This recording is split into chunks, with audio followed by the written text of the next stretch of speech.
bagi para Colombian sekalian jika didapati tanda-tanda yang berisiko seperti kanker kulit. Jadi faktor resiko ada tumor otak salah satunya adalah dari genetik alias keluarga. Indikasinya banyak banget ya, mulai dari yang paling ringan sampai yang paling berat. Pengobatan patah tulang berdasarkan dengan seberapa jauh pergeseran tulang itu terjadi. Halo Colombians, balik lagi dengan aku JJ. Pada video bersama dokter kali ini aku akan ditemani oleh Dr. Max. Kita akan membahas seputar kesehatan pria dan kanker prostat. Langsung aja nih kita sapa. Hai Dr. Max, apa kabar dok? Baik JJ. Oke, boleh kenalan dulu kali ya dok sama Colombians nih. Oke, saya Dr. Max, spesialis urologi. Sekarang kita mau membahas tentang Kanker prostat prostat ya bersama dok. dengan JJ ya. Iya, oke. Bersama dengan Colombians ya. Betul, Oke. aku mau sharing-sharing. Pasti Colombians juga penasaran nih dok tentang kanker prostat gitu ya. Iya.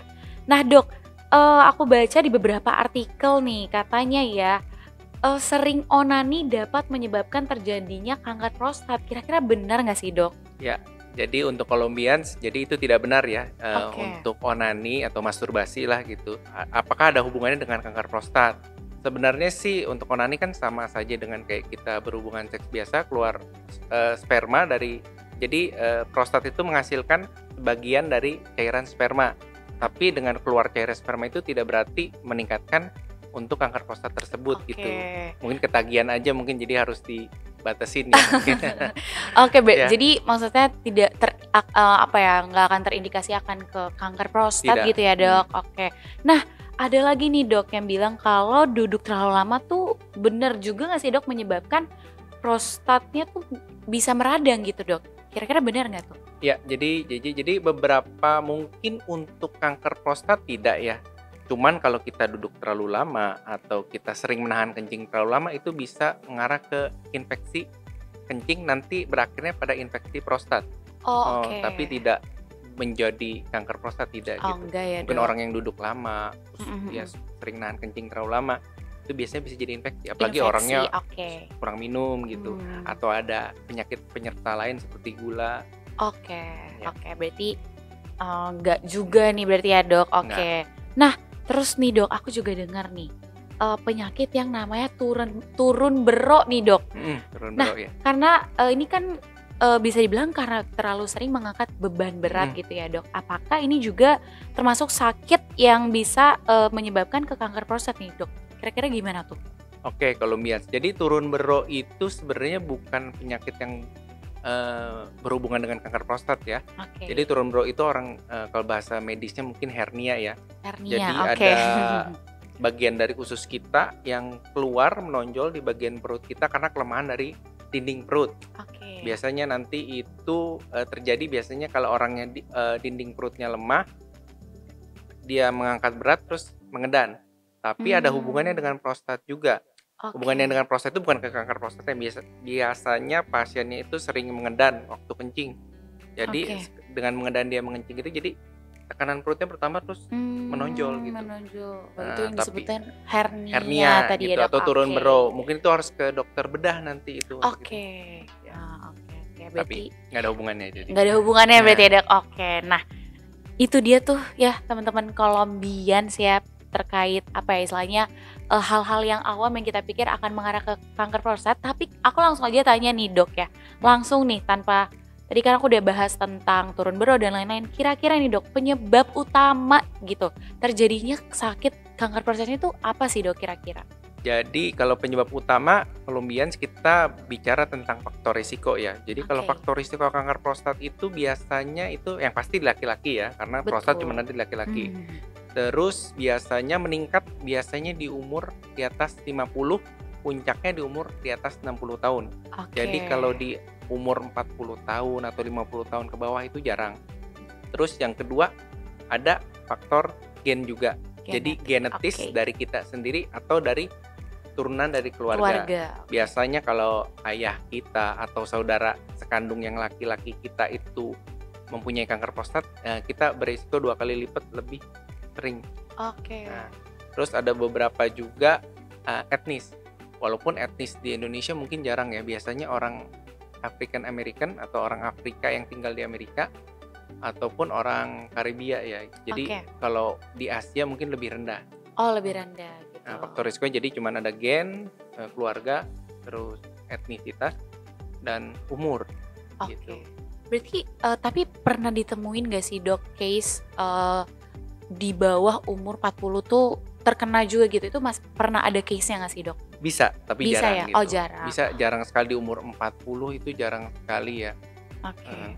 Nah, kalau gejala-gejalanya sendiri nih dok, kira-kira dari gejala-gejala yang paling gampang terlihat Gampang itu terlihat. apa tuh dok? Dari kanker prostat, jadi Colombian sebenarnya gejalanya itu untuk spesifik di kanker prostatnya itu tidak ada biasanya Oke. sih. Cuman biasanya gejalanya itu biasanya mirip kayak orang dengan gejala prostat seperti pada umumnya ditambah dengan gejala lainnya. Misalnya gejala pembesaran prostat, misalnya kencing sering, kencing sakit, terus kencing malam sering, terus tidak bisa menahan kencing. Oke. Itu biasanya itu gejala prostat. Tapi biasanya mungkin untuk kanker prostat ada gejala tambahannya lagi Colombian. Kencing berdarah sering. Oh, sampai berdarah Sampai juga berdarah ya dok? itu Oke. kita harus curiga ke kanker prostat. Penurunan berat badan yang cepat selama 6 bulan atau ada nyeri di tulang. Tulang, oke. Nyeri di tulang berarti di tulang kita, di tulang belakang mungkin. Itu ada gejala kemungkinan dia untuk ke kanker prostat. Oke. Tapi butuh pemeriksaan yang lebih lanjut lagi ya untuk memastikan kanker prostat tersebut. Oke, berarti itu apa ya istilahnya gejala-gejala yang umum gitu ya dulu, dok. Nah mungkin itu sama nggak sih dok dengan anyang-anyangan nih? Yang aku tahu kan aku sendiri pun pernah mengalami anyang-anyangan. Tapi apakah itu gejalanya tuh mirip gitu sama yang anyangan? Ya, kalau di perempuan beda ya sama di laki-laki ya. Oke. Nah, kalau misalnya di perempuan biasanya kan bukan gara-gara prostat, gara-gara infeksi. Di laki-laki bisa nggak infeksi? Bisa juga. Bisa juga ya dok. Tapi kalau kita di laki-laki di umur tua 50 tahun ke atas mungkin ya anyang-anyang itu mungkin gejala pembesaran prostat saja ya, belum Oke, tentu belum sampai kankernya. kanker ya Belum dok. tentu Oke, kankernya oke, gitu. oke. Nah, kalau cara mendeteksi nih sedari dini tuh, kira-kira bisa nggak sih dok? Jadi istilahnya sebelum makin lama tuh kita udah tahu kayak, oh oke nih kayaknya ini akan mengarah ke kanker prostat. Kira-kira bisa nggak sih dok? Oke, jadi mungkin screening awal. Jadi sebelum kita di umur 50 tahun mungkin kita kencingnya biasanya kita masih muda itu kencingnya belum sering ya. Tapi ini mungkin pas kita di atas umur 50 tahun gitu, lagi nyetir di jalan kok kencingnya sering gitu. Biasanya bisa 3 jam tahan, ini setiap jam sekali kita kencing gitu. Mungkin kita harus udah mulai cek dari gejala prostatnya apakah ada pembesaran prostat atau tidak. Bisa dengan USG. Tapi untuk spesifik di kankernya sendiri itu biasanya kita cek paling gampang sih dengan pemeriksaan fisik ya. Dengan colok dubur biasanya apakah ada pengerasan di prostat atau enggak. Nanti kalau misalnya sudah dicolok dubur, USG mungkin dicek PSA juga. Oke. Jadi kalau biasanya PSA itu prostat spesifik antigen. Itu cek lab untuk menentukan apakah ada dari darah kita itu apakah PSA-nya meningkat. Kalau PSA-nya meningkat di atas 4 biasanya itu meningkatkan resiko dia untuk kanker prostat. Oh, oke. Jadi dibutuhkan pemeriksaan tambahan. Biasa kalau ada pemeriksaan tambahan mungkin di MRI atau cek urin gitu yang lainnya. Oke, berarti yang paling simpelnya adalah yang pasti cek ke dokter gitu ya dok. Langsung berobat ke rumah sakit ya Colombian. Jadi jangan mikir kayak ayo udahlah mungkin ini nyeri atau kayak hari ini aja, tapi langsung mendingan datang ke rumah sakit Colombia Asia pastinya. Nah dok, kira-kira nih kalau pengobatan di rumah sakit Colombia Asia BSD sendiri tuh boleh dijelasin nggak sih dok kira-kira pengobatannya seperti apa gitu? Oke, untuk pengobatan kanker prostat yang pasti kita harus diagnostik dulu ya mungkin ya. Datang jelasin gejalanya, kalau udah dengan gejala-gejalanya mungkin kalau dokternya juga ke kanker prostat mungkin ada pemeriksaan tambahan. Di Colombia mungkin ada MRI, ada USG, cek urin, PSA juga bisa. Itu kalau sudah dicek semua baru kita tentuin ini apakah suatu kanker prostat atau curiga kanker prostat atau bukan gitu ya. Nanti biasanya kalau misalnya udah curiga, oh ini PSA-nya tinggi atau MRI-nya curiga ke kanker prostat, mungkin harus ada tindakan berikutnya seperti biopsi atau operasi. Nah dok, kira-kira ada nggak sih yang nggak beda ini pengobatan kanker prostat di rumah sakit Colombia Asia, terutama di BSD nih sama rumah sakit lain, kira-kira gimana tuh dok? Pengobatan sih Kalau pengobatan sih di semua rumah sakit pasti harus sesuai dengan Sesuai ya dengan SOP ya dok, SOP-nya betul ya. betul. Tapi yang pasti dulu biasanya biopsi dulu biasanya. Biopsi di Kolombia Oke. bisa, terus cek PSA, terus bisa juga cek MRI kalau misalnya kita ada kecurigaan ke arah keganasan gitu biasanya. Oke. Nah, itu dia teman-teman terkait gejala dan penyebab dari kanker prostat nih. Nah, kira-kira nih dok, aku mau nanya juga.